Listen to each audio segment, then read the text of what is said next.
जी बिस्मिल्लाहिर्रहमानिर्रहीम, अस्सलाम वालेकुम। ईद की छुट्टियों के बाद आपसे पहली मुलाकात हो रही है और आप लोगों को एक मरतबा फिर ईद मुबारक। ये जो 2-3 दिन थे पिछले, इसमें ज़ाहिर है कि पॉलिटिकल एक्टिविटी तो थी ही थी, लेकिन ज़ाहिर है कुर्बानी और फिर ईद के जो ख़ानदान फैमिलियों के मिलाप और बातचीत और सब सिलसिले होते हैं, तो आपके पास हम एक प्रोग्राम लेके नहीं आ पाए या आप के सामने तबसरा नहीं रखा अपना। लेकिन इस दौरान बहुत सारी डेवलपमेंट्स भी हुई हैं जिसके ऊपर बात करना अभी भी बहुत ज़रूरी है। मसलन IMF के साथ पाकिस्तान की डील हो गई है और वक्ती रिलीफ़ है, लेकिन बहरहाल पाकिस्तान डिफ़ॉल्ट होने से बच गया है। और वरना उम्मीद ये की जाए थी कि 30 जून को अगर ये प्रोग्राम नहीं होता और IMF के साथ मुआहदा तय नहीं पाता, तो ज़ाहिर है कि पाकिस्तान को जो है वो डिफ़ॉल्ट होना था। और फिर डिफ़ॉल्ट होने के बाद क्या सूरत हाल होती है, वो शायद श्रीलंका तो उससे आगाह है, लेकिन पाकिस्तान उससे पहले कभी आगाह नहीं हुआ। तो एक ख़तरा तो बहरहाल जो है वो टल गया, लेकिन ये ख़तरा मुस्तकिल नहीं टला। अभी भी जो पाकिस्तान के हवाले से जो मुआशी मामलात हैं वो बहुत दिगरगूं हैं और उसको बहुत बेहतर करने की ज़रूरत है। इस पूरी कहानी में ये जो डील हुई है IMF के साथ, ये इसके पसे पर्दा क्या क्या चीज़ें होती रहीं वो बहुत अहम है जानना, और उसके ऊपर हम बात ज़रूर करेंगे आज के इस व्लॉग में। और इसके साथ साथ दुबई के अंदर बहुत सारी मुलाकातें हुई हैं आसिफ अली ज़रदारी साहब की और मियां नवाज़ शरीफ की, जो कि अब ख़त्म हो चुकी हैं। ज़रदारी साहब तो वतन वापस आ चुके हैं, लेकिन मियां नवाज़ शरीफ का जो क़याम है दुबई के अंदर वो बढ़ गया। तो वो क्यों बढ़ा है और उनकी क्यों और कुछ और मुलाकातें जो हैं वो स्केजुअल्ड हैं और किन किन से हैं, वो बहुत अहम है। इस दौरान जो पाकिस्तान के अंदर जो दीगर मामलात हैं और ख़ास करके इन मुलाकातों के अंदर जो केयर टेकर सेटअप के हवाले से एक अंडरस्टैंडिंग है दोनों लीडर्स की, वो क्या हुई है, इसके ऊपर भी कुछ मालूमात आपके साथ हम शेयर करेंगे। वज़ीर आज़म पाकिस्तान ने उस दिन जो प्रेस कॉन्फ्रेंस की थी, उस प्रेस कॉन्फ्रेंस के अंदर दो बातें बहुत अहम उन्होंने कर दी थी। एक तो ज़ाहिर है कि इकॉनमी के हवाले से था, लेकिन दूसरा जो था वो उन्होंने ये बात बहुत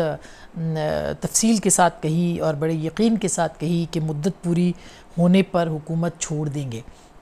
यानी वज़ीर आज़म पाकिस्तान ने ये ऐलान कर दिया कि जैसे ही उनकी हुकूमत की मुद्दत पूरी होगी तो वो अपनी हुकूमत छोड़ देंगे। और ये मुद्दत कब पूरी होगी, यानी 11 अगस्त की रात को ये मुकम्मल हो जाएगी, ये मुद्दत पूरी हो जाएगी और उसके बाद जो है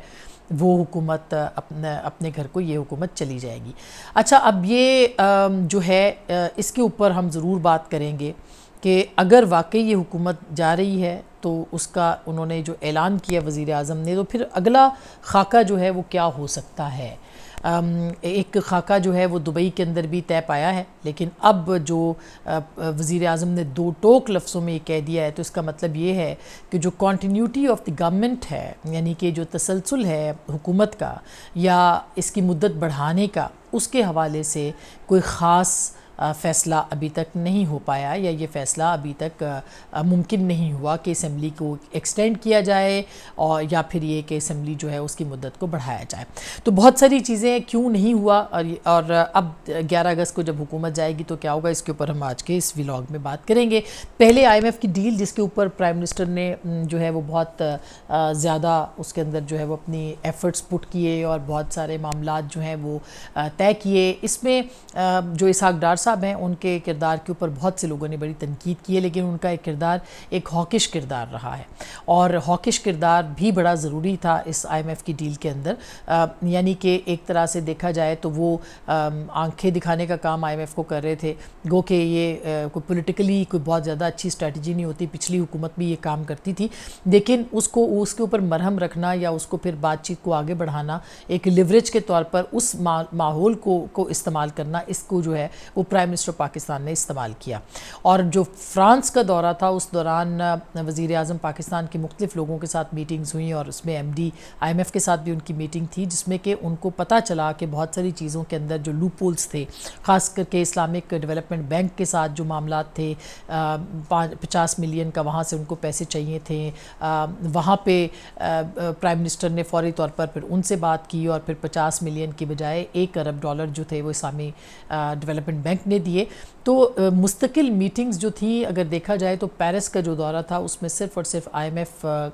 से मुतालिक मुलाकातें और IMF से मुतालिक जो मालूमात थी और मामलात थे, उन मामलात को वज़ीर आज़म ने देखा और जिसके बाद ये डील जो है मुमकिन हुई। और बदकिस्मती हमारी देखिए कि IMF के साथ डील्स करने के बाद हम कौम को मुबारकबाद देते हैं और वो ग़ुलामी और हकीकी आज़ादी और पता नहीं कौन कौन सी आज़ादियों के नारे हम लगाते रहे हैं, ये जानते हुए भी कि हमारी मईशत में ना कोई इतना दम है, ना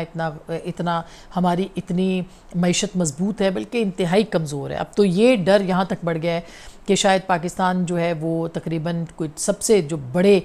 4 ममालिक हैं जिन्होंने कर्ज़े लिए हुए हैं IMF के साथ, उनमें शामिल हो रहा है, जो 4 बड़े कर्ज़ लेने वाले ममालिक हैं उनमें। तो ये कोई बहुत अच्छी खबर नहीं है, मगर एक वक्ती रिलीफ़ है और इस वक्ती रिलीफ़ को जो है वो हुकूमत ने इस्तेमाल किया है। इसकी बुनियाद के ऊपर ज़ाहिर है कि पाकिस्तान के अंदर डॉलर का जो कोई बेलगाम हुआ था डॉलर, शायद उसको काबू करने के अंदर जो है वो मदद मिलेगी और थोड़ा सा इस्तेहकाम कुछ वक्त के लिए आएगा। 9 महीने का ये प्रोग्राम है। 9 महीने के अंदर जितने भी $3 अरब पाकिस्तान को मिलेंगे, ये काफ़ी ज़्यादा इम्पॉर्टेंट होगा देखना। इसके साथ साथ आपने सोशल मीडिया के ऊपर कुछ खबरें भी देखी होंगी और ये खबरें बहुत ऑथेंटिक भी हैं। कुछ हमारी अपनी भी मालूमात है कि $3 अरब किस तरह से शौकत तरीन साहब ने जो है वो एक कंपनी को दिए और फिर उसके बाद वो डिफ़ॉल्ट शो की गई और उसके बाद किस तरह से $3 अरब जो है वो खू खाते में गए।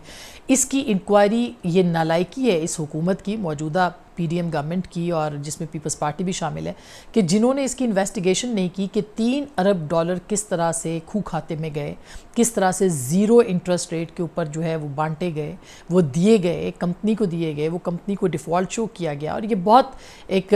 ख़बर अब तफसील के साथ जो है वो इसके ऊपर बात भी हो रही है। लेकिन बहरहाल ये हक़ाइक़ ऐसे हैं जिसके ऊपर हुकूमत को अपनी इन्वेस्टिगेशंस भी करना चाहिए थी और अभी तक मौजूदा जो हुकूमत है इसने कोई इस हवाले से जो है वो मामलात जो हैं वो उसके ऊपर बात नहीं की है। इमरान खान साहब की गिरफ़्तारी पे भी बात हो रही है और इमरान खान साहब की गिरफ़्तारी एक बहुत ही अहम मामला है जिसके ऊपर इस वक्त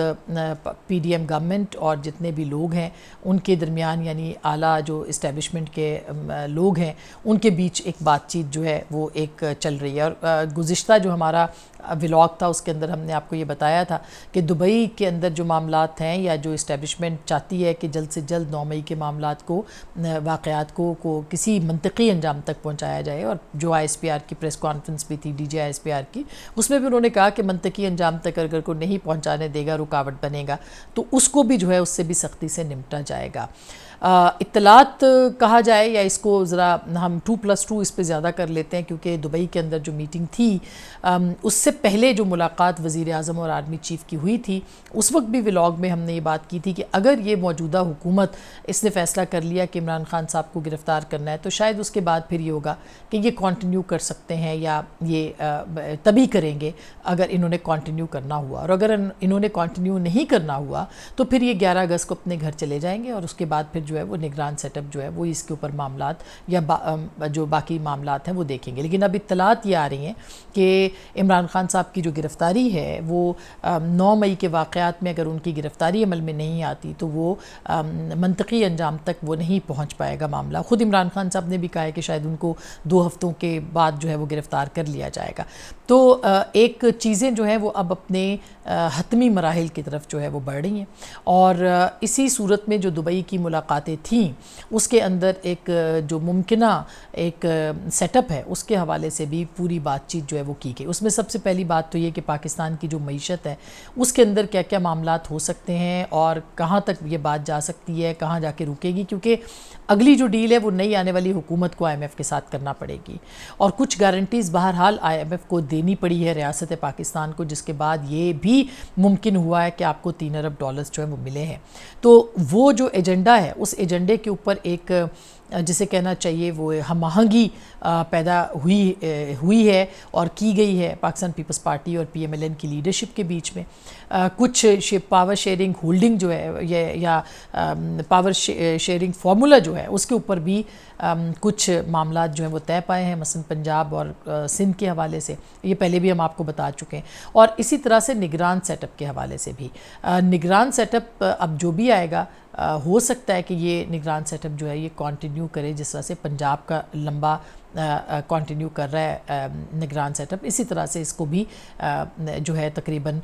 हो सकता है अगले कुछ महीनों तक जो है इसको कंटिन्यू करना पड़े, क्योंकि पाकिस्तान की मईशत जो है उसको पहले ठीक करना है, रिफॉर्म्स करनी है और पॉलिटिकल रिफॉर्म्स करनी, ये कहा जा रहा है। बहरहाल कॉन्स्टिट्यूशन की रिक्वायरमेंट्स तो कुछ और हैं, लेकिन अब जो जिस तरह की एमरजेंसी कैफियत पाकिस्तान के अंदर है, इसमें इसको जो हुक्मरान इत्तेहाद है वो इसी हवाले से ख़ास तनाजुर में देख रहा है। तो अब 11 अगस्त को अगर ये हुकूमत जाती है और वज़ीर आज़म ने ये फ़ैसला किया है या ऐलान कर दिया है दो टोक लफ्ज़ों में कि हम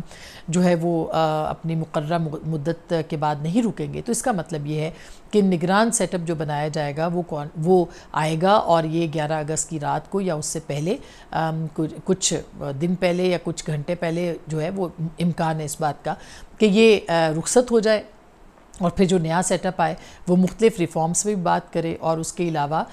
उस दौरान पॉलिटिकल लीडरशिप जो है वो एक पॉलिटिकल एजेंडे के साथ साथ जो मईशत का एजेंडा है उसके ऊपर बातचीत का आगाज़ करे। और इस बीच में नवाज़ शरीफ साहब की जो वतन वापसी है वो भी अपनी जगह पे बहुत अहमियत इख्तियार कर सकती है, क्योंकि नवाज़ शरीफ साहब का वतन वापस आना और फिर आके उनको सरेंडर करना है अदालत के सामने, यानी कि या तो उनकी गिरफ़्तारी होगी या फिर उनको प्रोटेक्टिव बेल मिलेगी। उस बेल के बाद फिर जो है वो आगे मामला जो जाएंगे, लेकिन सरेदस्त ऐसा महसूस होता है कि जो ज़ाहिर है कि जो नई कॉन्स्टिट्यूशनल जो नया एक्ट बना है जिसमें कि नाअहलियत की मुद्दत मुकर्रर की गई है, अब जो मामलात हैं इस नाअहलियत के कानून के हवाले से उसमें